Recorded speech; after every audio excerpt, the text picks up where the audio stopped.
और मेरे बातों को कान खोलकर सुन लें वो लोग जो आज राजस्थान में सरेआम फायरिंग करते, सरेआम गुंडागर्दी करते हैं। आपस में ये गैंगस्टरों के अंदर आज राजस्थान में फिरौती मांगने की जो प्रतिस्पर्धा चली है, वो कान खोलकर सुन ले और वो भ्रष्टाचारी लोग भी सुन लें कि अपना कार्ड, राशन कार्ड समय से बंगाल का बनवा लो, कर्नाटक का बनवा लो। राजस्थान में अब तुम्हारी जगह नहीं है। या राजस्थान में आने वाले समय पर कानून का राज आने वाला है। भारत एक एक को इन भ्रष्टाचारियों को जेल के अंदर डालने का काम करेंगे और जिन लोगों ने राजस्थान के जनता के पैसे को लूटने का काम किया है, उन सबको सजा दिलाकर राजस्थान की जनता को न्याय दिलाने का ये भारतीय जनता पार्टी का कार्यकर्ता काम करेगा। मैं मानता हूं कि आज राजस्थान में दुर्योधन का राज है, आज जरासंध और कंस का राज है, आज राजस्थान के अंदर रावण का राज है, क्योंकि वही स्थिति आज राजस्थान में देखने को मिली है। हमारी संस्कृति में प्याऊ लगाकर सबसे बड़ा धर्म पानी में पिलाना सबसे बड़ा धर्म माना जाता है, लेकिन इस कांग्रेस सरकार ने उसमें भी भ्रष्टाचार कर नकली पाइपें लगाकर, गंदी पाइपें लगाकर राजस्थान की जनता को जहरीला पानी पिलाने के साथ साथ में उसमें पैसा खाने का भी काम किया है। जिस प्रकार से सरकार ने जो तांडव यहाँ पर लूट का मचाया है, ये कोई विधायक है कांग्रेस के, ये कोई नेता है कांग्रेस के, ये सब के सब प्रॉपर्टी के दलाल हैं, इसके अलावा कुछ नहीं है। ये जो योजनाएं आज गहलोत जो झूठ की दुकान में लेकर आए हैं, क्या ये योजनाएं हमारी पूर्व में भाजपा सरकार में संचालित नहीं थी क्या? तो आपकी पार्टी ने ये यात्रा परिवर्तन संकल्प यात्रा संचालित की है। परिवर्तन है राजस्थान में इस अधर्मी सरकार का, और संकल्प है राजस्थान में आने वाली सरकार भाजपा सरकार का।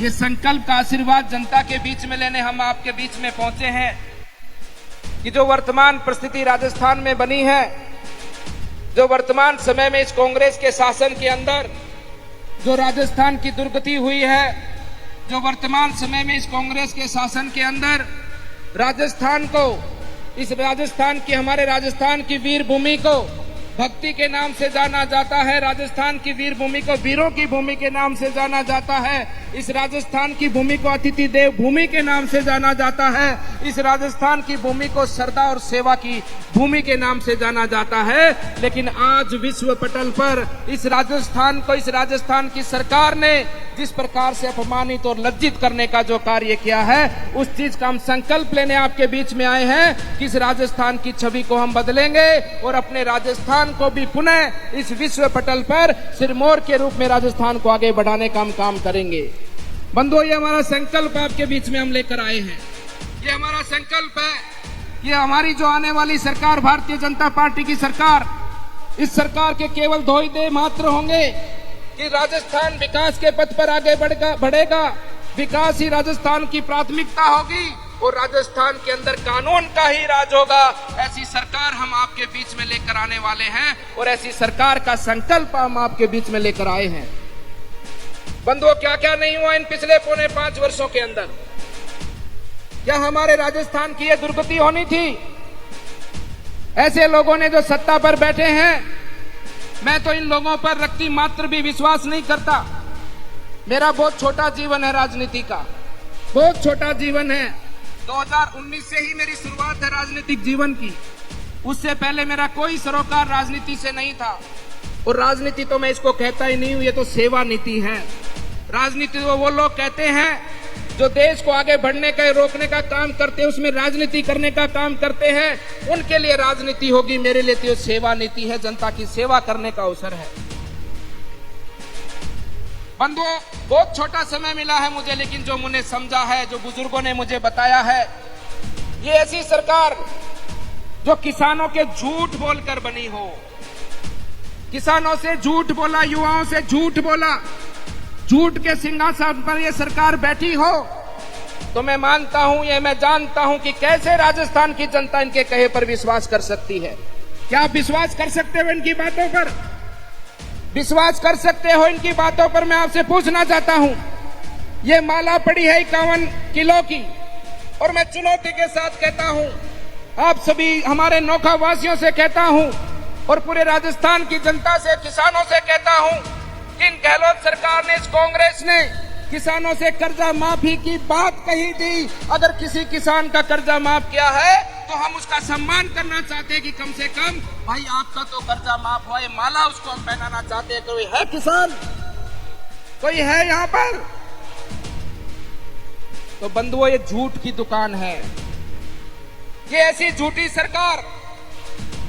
और मैं तो मानता हूं कि मैं तो जानता हूं, इस बात पे मैं अटल हूं कि इस कांग्रेस के अंदर केवल 3 ही बातें हैं और ये कांग्रेस कभी उन 3 बातों से मुक्त नहीं हो सकती, क्योंकि कांग्रेस के अंदर जो 3 बातें हैं, भ्रष्टाचार से कभी कांग्रेस मुक्त नहीं हो सकती, परिवारवाद से कभी कांग्रेस मुक्त नहीं हो सकती, तुष्टीकरण की राजनीति कभी कांग्रेस मुक्त नहीं हो सकती, क्योंकि इसके डीएनए में ही ये सब लिखा है। ये डीएनए ही उनका है। इनके नेता में किस किस प्रकार का डीएनए आप सब जानते हो। गांधी परिवार, जो गांधी परिवार आज गांधी जी के नाम के साथ में अपनी दुकान चलाने का जो काम कर रहा है, क्या वो लोग भारत के खून हैं? क्या वो भारत के वंशज हैं? किसी भी प्रकार से नहीं। इसलिए ये बंधु, ये कांग्रेस के लोग, मैं मानता हूं कि आजादी के बाद में आज देश 75 वर्ष का हो चुका है, 76 वर्ष का हो चुका है, 77वें में हम देशवासी जी रहे हैं। लेकिन आप अनुसरण करो, आप अध्ययन करो, आप समझो, देश में अधिकतर समय कांग्रेस ने राज किया, लेकिन क्या दिया देश को? हर बार वादा, कभी गरीबी का नारा दिया, कभी किसानों का नारा दिया, कभी युवाओं का नारा दिया। हर बार देश को लूटने का, ठगने का इन लोगों ने काम किया। क्या कांग्रेस नहीं कर सकती थी? क्या कांग्रेस नहीं कर सकती थी, जिसने अधिकतम समय देश पर राज किया, प्रदेश पर राज किया? क्या कभी उसने नहीं सोचा कि यहाँ पर जनधन खाते खुलने चाहिए? क्या कांग्रेस ने कभी नहीं सोचा कि माताओं के लिए शौचालय बनने चाहिए? क्या कांग्रेस ने कभी नहीं सोचा कि प्रधानमंत्री आवास बनने चाहिए? क्या कांग्रेस ने कभी नहीं सोचा कि माताओं को रसोई गैस का सिलेंडर पहुंचाना चाहिए? क्या कांग्रेस ने कभी नहीं सोचा कि देश के लोगों को भरपूर राशन मिलना चाहिए? क्यों नहीं सोचा? क्यों नहीं सोचा? क्योंकि कांग्रेस कभी नहीं चाहती कि देश का गरीब आगे बढ़े। और मैं आपको दावे से कह सकता हूं, देश आजाद हुआ तो देश में 2 शिक्षा नीति बनी। ये 2 शिक्षा नीति क्यों बनाई गई? क्यों बनाई गई 2 शिक्षा नीति? केवल इसीलिए कि देश का गरीब, देश का किसान, देश का गांव में रहने वाला व्यक्ति कभी भी पढ़ लिख कर विद्वान ना बने, कभी भी उसमें समझ ना आए। अगर उसमें समझ आ जाएगी तो वो सवाल पूछेगा, उसमें समझ आ जाएगी तो वो सवाल करेगा और वो हर चीज का आकलन करेगा और आकलन के हिसाब से निर्णय करेगा। इसलिए कभी भी कांग्रेस ने गरीबों का हित नहीं सोचा। वो तो ये चाहती कि आप भोले बनकर रहो, आप हमेशा अपेक्षित बनकर रहो, आप हमेशा आशावादी बनकर रहो, ताकि चुनाव का समय आएगा और चुनाव में फिर आपके सामने झूठ की दुकान खोलकर बैठ जाएंगे कि हम आपको ये कर देंगे, हम आपको वो कर देंगे, हम आपको ये दे देंगे, हम आपको वो दे देंगे। मैं पूछना चाहता हूँ इस सभा में बैठे एक भाई बंधु से कि जो योजनाएं आज गहलोत जो झूठ की दुकान में लेकर आए हैं, क्या ये योजनाएं हमारी पूर्व में भाजपा सरकार में संचालित नहीं थी? क्या संचालित नहीं थी? क्या हमारे समय में अन्नपूर्णा रसोई संचालित नहीं थी? क्या हमारे समय में भामा समा योजना संचालित नहीं थी? क्या हमारे समय के अंदर हमारे माताओं बहनों के लिए अनेकों योजनाएं उस समय पर संचालित हुई, लेकिन सभी योजनाओं को बंद करने का काम इन कांग्रेस के लोगों ने किया। और आज फिर वही दुकान आप सबके सामने खोलकर बैठे हैं। बंधुओं, हमारे गुरुजनों ने कहा है, हमारे शिक्षकों ने कहा है कि जो लालच देता है वो आदमी कभी भी समाज का भला नहीं कर सकता, वो समाज का हितैषी नहीं हो सकता। इनका एक ही ध्येय कि आपको लालच देना, चुनाव के समय पर जाति की बात करना, चुनाव के समय पर धर्म की बात करना और चुनाव के समय पर आपको लालच प्रलोभन देकर आपके वोट को ठगने का काम करना। इसलिए बंधुओं, ये चुनाव हमारे लिए बहुत विशेष चुनाव है। ये अमृतकाल का चुनाव है। इस अमृत काल के अंदर हम सबको चुनाव के माध्यम से अपने देश और राजस्थान को आगे बढ़ाना है। ये बहुत बड़ी जिम्मेदारी है हम सब पर। ये केवल हमारी जिम्मेदारी नहीं, सबसे बड़ी जिम्मेदारी है तो जनता की जिम्मेदारी है। इसलिए मैं आपसे निवेदन करना चाहता हूं कि आपका निर्णय सही करना। आपका निर्णय ऐसा होना चाहिए, आने वाली पीढ़ी आपके निर्णय के माध्यम से ये कहे कि राजस्थान की जनता ने भाजपा की सरकार चुनी और आज देश के साथ में हमारा प्रदेश भी एक विकसित राजस्थान के रूप में अपनी मान सम्मान को आगे बढ़ाए। ऐसी सरकार को चुनना ये बहुत बड़ा दायित्व हम सबके ऊपर है।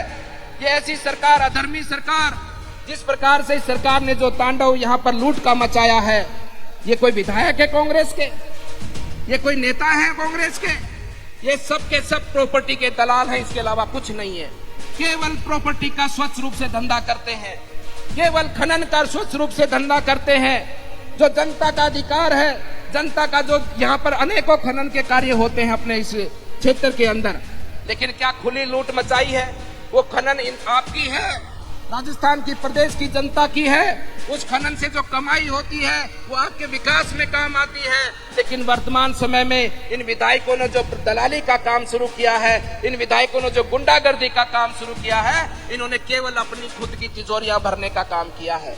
जनता का कभी इन्होंने कुछ सोचा नहीं और नहीं ये सोचेंगे। इसलिए बंधुओं, इस परिवर्तन यात्रा को, इस संकल्प के भाव को हम आपके बीच में रखना चाहते हैं कि हम अपने राजस्थान के अंदर धर्म की स्थापना करेंगे और राजस्थान को पुनः अपने देश के विकास के साथ में आगे बढ़ाने का हम सब लोग मिलकर काम करेंगे। बंधुओं, जल जीवन मिशन योजना के बारे में आप सब जानते हैं, क्योंकि मोदी जी ने गैस दिया, मोदी जी ने किसानों को सम्मान निधि दी, शौचालय बनाए, प्रधानमंत्री आवास बनाए और अब घरों में पानी पिलाने का काम। आप तो समझते हैं कि अपने राजस्थान में पानी कितनी बड़ी समस्या है। आपको तो नहीं पता, लेकिन माताओं को पूछो, सर्दी हो, गर्मी हो, बीमार हो, बारिश हो, कैसा भी कई मौसम क्यों ना हो, लेकिन घर के सदस्यों के लिए मटका सिर पर रखकर, चाहे 40 किलो का, चाहे 50 किलो का हो, लेकिन मटका सिर पर रखकर घर के सदस्यों को पानी से प्यास बुझाने का उनका नैतिक दायित्व है। मोदी जी ने संकल्प लिया कि घर घर तक पानी पहुंचाएंगे, हर घर को पानी पिलाएंगे, किसी भी माता बहन को घर से बाहर पानी लेने के लिए नहीं जाना पड़े, पानी उसके घर में आए। लेकिन देखो कितना बड़ा अधर्म इस राजस्थान सरकार ने किया है, कितना बड़ा अधर्म किया है। हमारी संस्कृति में प्याऊ लगाकर सबसे बड़ा धर्म पानी में पिलाना सबसे बड़ा धर्म माना जाता है, लेकिन इस कांग्रेस सरकार ने उसमें भी भ्रष्टाचार कर कर, नकली पाइपें लगाकर, गंदी पाइपें लगाकर राजस्थान की जनता को जहरीला पानी पिलाने के साथ साथ में उसमें पैसा खाने का भी काम किया है। बंधुओं, 26 से 35 हजार करोड़ केंद्र ने दिया अभी तक, लेकिन केवल उसमें से 5 से 6 हजार करोड़ रुपए इन्होंने खर्चा करने का काम किया। हमारा उद्देश्य था कि 2024 तक राजस्थान के एक एक घर तक शुद्ध पीने का पानी हम पहुंचाए, लेकिन इस कांग्रेस सरकार ने आज राजस्थान को, सबसे पिछड़ा हुआ राजस्थान, 22वें पायदान पर राजस्थान आता है जल जीवन मिशन के काम करने पर। बंधु, ये स्थिति आपके सम्मुख है, इस स्थिति को हमको बदलना है, राजस्थान को हम सबको मिलकर आगे बढ़ाना है और इस अधर्मी सरकार को दफन करना है, इसको जमीन के अंदर गाड़ना है कि राजस्थान के अंदर अब तुम्हारी कोई जगह नहीं है। ऐसी परिस्थिति मैं बोलना नहीं चाहता, लेकिन मुझे याद आता वो समय आज से 5000 वर्ष पूर्व का, जब अधर्म का तांडव होता है, अधर्मी लोगों का राज होता है, तो उस समय पर राक्षस प्रवृत्ति के लोग हावी हो जाते हैं। वो समाज को प्रताड़ित करते हैं, बहन बेटियों की इज्जत को लूटते हैं, गुंडागर्दी सरेआम देखने को मिलती है, और वो स्थिति आज राजस्थान में है। मैं मानता हूं कि आज राजस्थान में दुर्योधन का राज है, आज जरासंध और कंस का राज है, आज राजस्थान के अंदर रावण का राज है, क्योंकि वही स्थिति आज राजस्थान में देखने को मिली है। एक समय पर हमारे महाभारत के समय पर, उस समय पर भी वस्त्र हरण होता है, द्रौपदी का वस्त्र हरण होता है, और आप सब जानते हो भीलवाड़ा की घटना को, हमारी बहन का, हमारी माता का वस्त्र हरण होता है, हमारी बेटी का वस्त्र हरण होता है। ऐसे इस अधर्मी सरकार के शासन के अंदर ऐसी घटनाएं राजस्थान को शर्मसार करने वाली घटनाएं हैं। इसलिए बंधु, ये चुनाव धर्म का युद्ध है। इस चुनाव के अंदर हमको धर्म की स्थापना करनी है, धर्म की पताका को आगे बढ़ाना है, ताकि धर्म जनता के कल्याण के लिए काम आता है, जनता के विश्वास के लिए काम आता है, जनता के विकास के लिए काम करता है।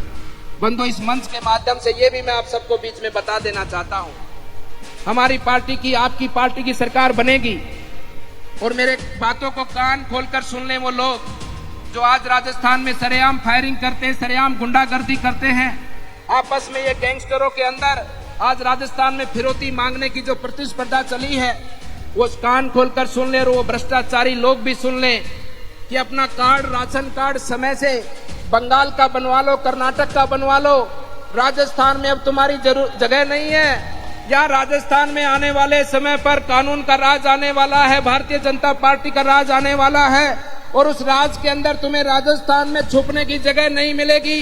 एक एक को ढूंढ ढूंढ कर उसके किए की सजा देंगे, एक एक को इन भ्रष्टाचारियों को जेल के अंदर डालने का काम करेंगे और जिन लोगों ने राजस्थान के जनता के पैसे को लूटने का काम किया है उन सबको सजा दिलाकर राजस्थान की जनता को न्याय दिलाने का ये भारतीय जनता पार्टी का कार्यकर्ता काम करेगा। बंधुओं, समय बहुत हो चुका है। मैं इतना ही निवेदन पुनः आपसे करना चाहता हूं, आप हमें अवसर दे सेवा करने का। हमारी भावना स्वच्छ भावना है, हमारा देह केवल आपकी सेवा करने का देह है, यही हमारा कर्म है, यही हमारी पूजा है, केवल और केवल आप सबकी सेवा करना। और निश्चित रूप से ये वादा हम आपसे करते हैं, निस्वार्थ रूप से आपकी सेवा कर आपको आपके विश्वास को और आपके माध्यम से इस राजस्थान की सरकार के माध्यम से जो हमारी आने वाले समय पर बनने वाली है, इस सरकार के माध्यम से आपको सुख का अनुभव हम करवाएंगे। आपके घर घर तक योजनाओं को पहुंचाकर आपके परिवार को और आपके बच्चे बच्चियों को आगे बढ़ाने का हम सब लोग मिलकर काम करेंगे। मैं अंत में इतना कहना चाहता हूं कि हमारे विधायक जी ने कहा था कि यहाँ पर मैं प्रथम बार आया हूँ। ऐसा नहीं है, मैं यहाँ पर बहुत छोटे रूप में भी आया था। जब अपने नोखा के अंदर जो जोगनिया का बाड़ा का मंदिर है, मैं वहां पर अब तक 4 बार आ चुका हूँ, 4 बार आ चुका हूँ। जब मांगेलाल बागड़ी जी ने जो एक बहुत बड़ा भंडारा किया था उस समय पर भी आया था। उसके बाद बीच में भी 1-2 बार आया हूँ। रात्रि का भी विश्राम मैंने यहाँ पर किया है। मैं अपने इस भक्तों को ये कहना चाहता हूँ कि आप सब भक्त लोग मिलकर इस आह्वान को आगे बढ़ाइए और अपने राजस्थान को बढ़ाने में अपना योगदान दीजिए। एक छोटे से नारे के साथ में अपने इस वाणी को विराम देता हूँ कि जहाँ राघव वहाँ धर्म। मैं बोलूंगा जहाँ राघव, जहाँ राघव, जहाँ राघव और जहाँ बीजेपी वहाँ विजय। जहाँ बीजेपी, जहाँ बीजेपी धर्म की, धर्म की, धर्म की, धर्म की, अधर्म का, अधर्म का, प्राणियों में, प्राणियों में, विश्व का, विश्व का और कांग्रेस का, कांग्रेस का। आप सबका मंगल, आप सबका अभिनंदन। और आज के इस कार्यक्रम का ये अंतिम कार्यक्रम है। सिद्ध पुरुषों का ये बाबा छोटू नाथ जी का स्थान है। गोरक्षनाथ जी की परंपरा और नाथों की परंपरा, अनेकों देवी देवताओं की परंपरा का आशीर्वाद आपको मिले, आपके परिवार का कल्याण हो। इस अंतिम कार्यक्रम में एक संत होने के नाते अपने आशीर्वाद देते अपने वाणी को विराम देता हूँ। सर्वे भवन्तु सुखिनः, सर्वे सन्तु निरामया, सर्वे भद्राणि पश्यन्तु मा कस्य दुर्भाग भवे। आप सब लोग सुखी हो, निरोगी हो और आप सब लोग मिलकर अपने इस देश को, अपने प्रदेश को आगे बढ़ाने का कार्य करें। आप सबका अभिनंदन, बहुत बहुत धन्यवाद।